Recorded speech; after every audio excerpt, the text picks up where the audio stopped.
In a parallel universe, or maybe in like a future life or something, a next life, I know that I am or would be a really, really good journalist.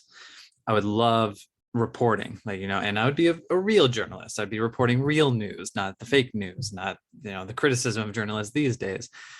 But the reason why is because there are a lot of correlations between journalism and doing mental health work, psychology, therapy, which I'll get into in a minute. But my mom, when she was alive, the two like most primary things that she taught me not only was number one, empathy, showing compassion toward other people, but being in tune with how they're showing up for you as well. Just, being connected with whoever you're talking to, being present emotionally, attentively, energetically. But number two, and most importantly, how to use that empathy, which was being curious, curiosity. I mean, my mom was a master at this. My mom would take a stranger on the street and within 2 to 3 minutes have their entire life story. And so mom would have been a phenomenal therapist also at some point, but she was so empathetic, that she made these such deep connections with people. And so in her case, it was just so impactful because it was so deep a connection. And it was so deep a connection because it's so authentic and real. My mom was not being fake. My mom was not trying to manipulate. She was genuinely, genuinely curious about that person's day and about that person's life and where they came from and what they're all about, or what their childhood was like, or where they went to school. The list goes on and on, but she was real. Okay. Now, if we think about doing mental health work, going to therapy, working on ourselves, trying to develop and grow personally in emotional ways or in deep emotional ways, deep psychological ways, we also know that it has to be deep. It has to be real. You have to be authentic. Otherwise, you're not going to get any answers. You're not going to make any progress. And in fact, it's going to do you even more harm than good, because some aspect of it's going to feel fake, or you might be hard on yourself, or just something's going to be manipulated, and the whole process of self-discovery is going to be botched. You might go down the wrong rabbit hole, and it may just become even more traumatic, whatever it may be. But the reason why I started this off talking about being a really good journalist is because therapy, or journalism, is a really good metaphor for therapy. And here are two reasons why. Think about the job description of journalists. It really boils down to just two things. Okay, I'm going to go through them individually. You collect the data, you get a story, and then you report that story. You share that story. Right? That's really it for journalists. You get the story, report the story.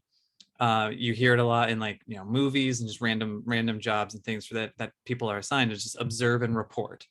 A lot of interns are told, just go observe and report. Observe this meeting, report on what you learned, kind of thing. In a way, reporters and journalists have to do that same thing. They observe, but they're actively engaged in the observation, and then they report what they have gathered. Okay.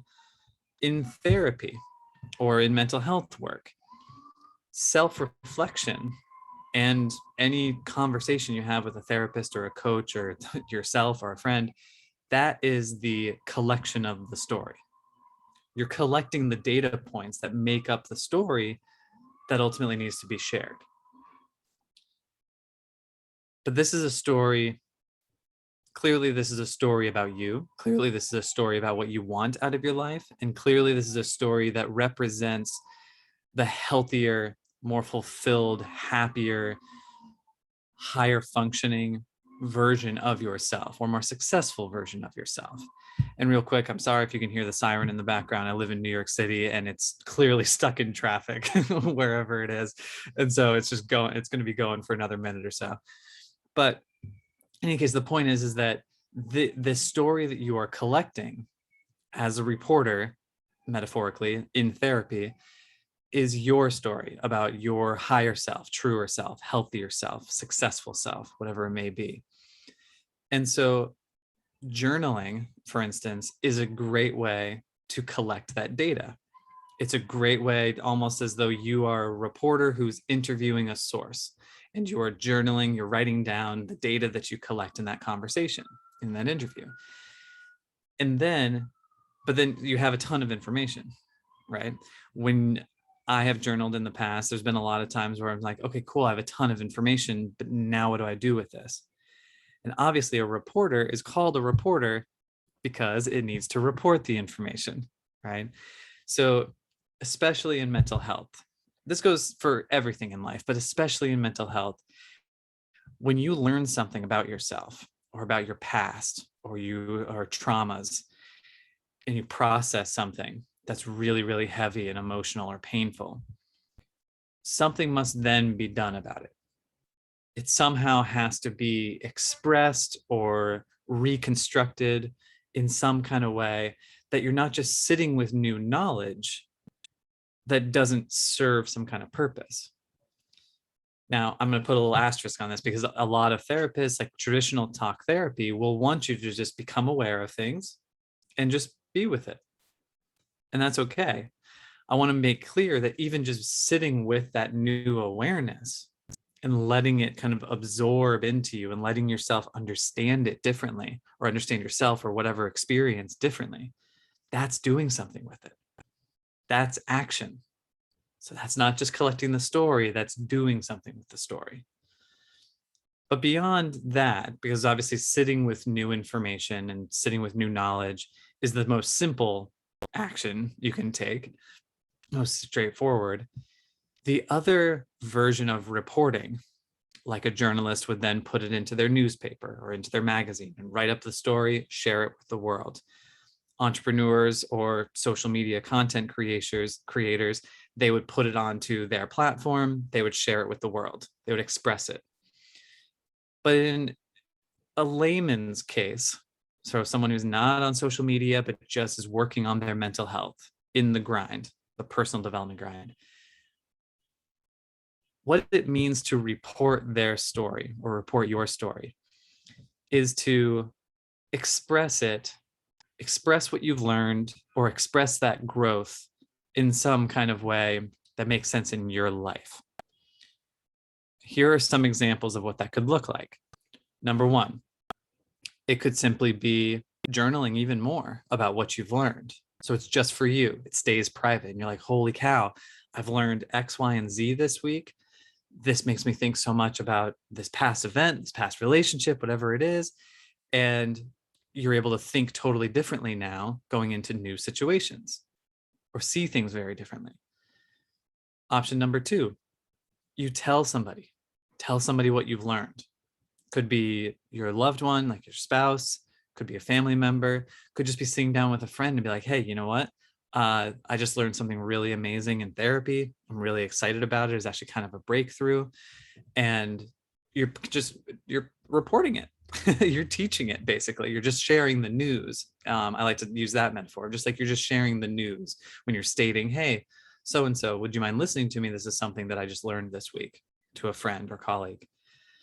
And number three is the next level of just sharing it or sharing the news like that. Number three is when some kind of intervention needs to be made, or some kind of conversation has to be had with someone else in your life that maybe your past self hurt, or whose feelings your past self hurt in the past. And if there's some kind of reparation that needs to be made, either by sending a text, reaching out to someone, saying hello, or having a full-fledged conversation about something, or having a really challenging conversation with your spouse or partner at home, that's number three of how to then report that story. Once you've collected all that data, and now you know, oh man, this is what it means. Here's the story. Here's the truth. Here's why I acted that way. Here's why I feel this way. Here's how that event affected me in the past. Option number three is, if somebody else is involved, that's how you can move forward. That's how you can remove that block, even if it's really painful. Remember, I mean, using this metaphor in just the most, innocent way. writing a story for, I mean, journalists, like writing a story and reporting it and sharing it in their periodical, stories cause controversy. Stories can hurt people's feelings. Stories cause pain and chaos. But it's still important that that story comes out. So if you are someone in that third bucket who need to have a really challenging conversation with somebody because of this, because of pain you've caused or pain that your old self caused, and now you know why that happened and you want to repair, this conversation may still cause pain. It may still cause chaos in your friendship or your relationship, whatever it is. It may not fully feel resolved, or you may not feel better really after having that conversation for a long time. You may not have that friend after the conversation. There may be something that you're grieving and you lose by doing this. But the fact remains that you have done extremely powerful work by collecting your own story, your real, true, authentic story and your data, and then doing something with it that's healthy. Even if there's a loss involved in it, at the end of the day, you're doing something that's healthy, that has good intentions. So to summarize, I mean, I listed off 3 examples, but there are many, many others. This could be lots of different things, but it can be summarizing the 3, it could be private, where you just take your new learnings and you apply it either to your journaling or your daily interactions, or you just think differently about yourself. You start to behave differently, you dress differently, things like that. Or number two is when you're interacting with a friend or a colleague and you are just teaching it to them. You're sharing it to them like the news, and you just want to make it known. You want to speak it out because there's such power in verbalizing something that you learn in your head. Then number 3 is that if there's a real intervention that has to happen, like a reparation with somebody that you've hurt, or just some relationship that's causing tension or a blockage. So those are the 3 primary categories, but I want to know what that is for you, because it's going to be completely unique to everybody and it's going to change week to week and year to year. So overall summary, working on your mental health is like being a journalist, because the role, or your role when you're working on your mental health, is collecting the data and getting the story. And then once you have that story, you need to share that story. You need to do something with it. You need to report it in some kind of way. And so psychologically, personally, and emotionally, overall, that sharing of the story is you expressing yourself differently. It's you expressing what you've learned in a new way, or expressing yourself in a new way, showing up differently, having a different conversation, feeling more confident in who you are, why you are the way you are, why you feel the way you feel, and what you're capable of. Because we're all going to face these challenges. We're all working on our psychology, whether we want to or not, on a daily basis. We are constantly grappling with our own minds, our own psychology. And so if you go through this work and you not only collect the data you need and learn what you need, but also do something with it, you will just continue to strengthen your ability to deal with and manage that daily struggle.